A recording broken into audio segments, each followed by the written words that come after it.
Baggedmilk coming in bearing gifts this morning. Thank you. Check that out.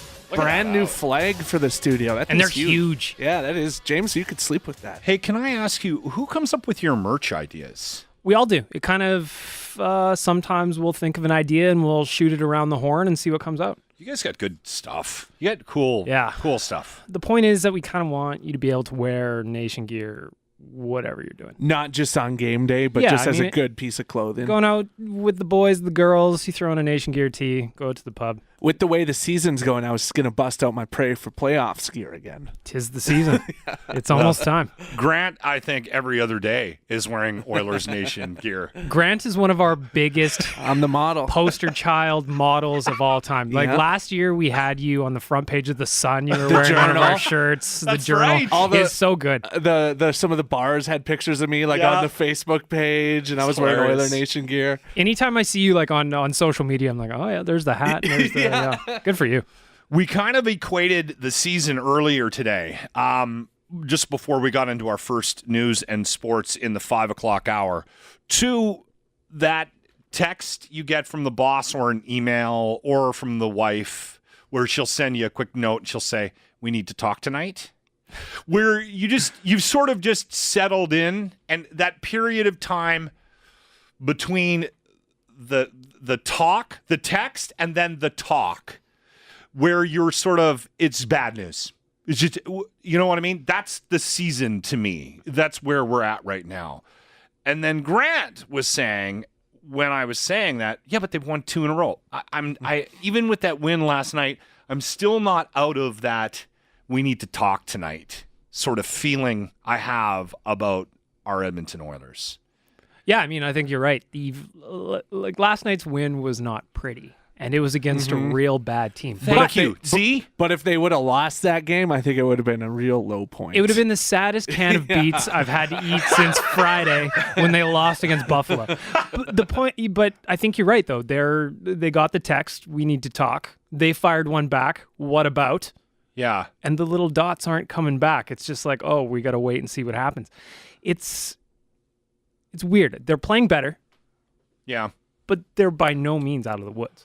Yeah, the game last night was difficult to watch. They just seem, and they're shuffling the lines like crazy. Like everybody's all over the map. The thing that bothers me the most is the simple things that they used to do so well aren't happening. I'm talking about 6-foot passes, 8-foot passes, breaking out of the zone. Last night they had, it was listed as 18 turnovers last night, but to me that seems light. Yeah. There were a lot of breakout passes where it would just go right to the other player and they turn it around in the zone. The Coyotes got all kinds of unnecessary zone time because of sloppy plays, sloppy passes. What drives me crazy about the team when I watch them, you'll see a sequence or a line or one line, and they're amazing. They're moving the puck well, and they're fast. Like, this is a fast team, but then the next line that comes over the boards is just brutal. They can't get it together. And he's 3 steps behind. Well, I tweeted it last night. It was like... Lucic wasn't bad, though, last night. He was okay. But he's not quick, right? And when you're playing with Connor, then it really amplifies how slow you are. Last night I tweeted that having Camilleri and Lucic on McDavid's line was like strapping a fifth wheel to a Ferrari. It's like he is way down the ice. It'd be like us driving to St. Albert or something, and you're already there, and I just left the station. That's McDavid versus Lucic kind of thing. And actually, that's probably why McDavid looked so much faster last night. Because I did notice, like, wow, he's flying tonight. Maybe he's over that cold, but or flu or whatever the hell he had. He has to gear down. He's a work truck when he's playing with those two. And which is, You mentioned that you're a Pokemon Go player. I was for a hot minute there when everybody was playing it. You had to jump on it. Oh, I was in. I had to. I did it for about 2 weeks. I was the guy who would take my dog on like 3 walks a day. She's like, "What's going on?" But I didn't want to be the guy that's looking down at my phone, looking like a zombie. I mean, so you had the dog for cover. Oh yeah, you have to. You have to. It like I just remember people like driving down Jasper Ave, and then people are just zombies, almost getting hit by cars. Like it was a wild cup of coffee time. There was a park by my place. It was just full of people all the time. Yeah. There was a park by my place that was like one of those lures or whatever it was. Oh, yeah. And so I was like, okay, I'm grabbing the dog. I'm going out to a lure. And then you look around and it was creepy. It was like Children of the Corn, but like all these different people sitting in the grass. Nobody's talking to each other. Yeah. Everybody's just looking down at their phone, and they're kind of spread out like some weird hippie music festival. Guys that haven't been outside since the 80s. Well, Oh, yeah. a friend of mine's brother lost like 50 pounds that summer. That it was huge.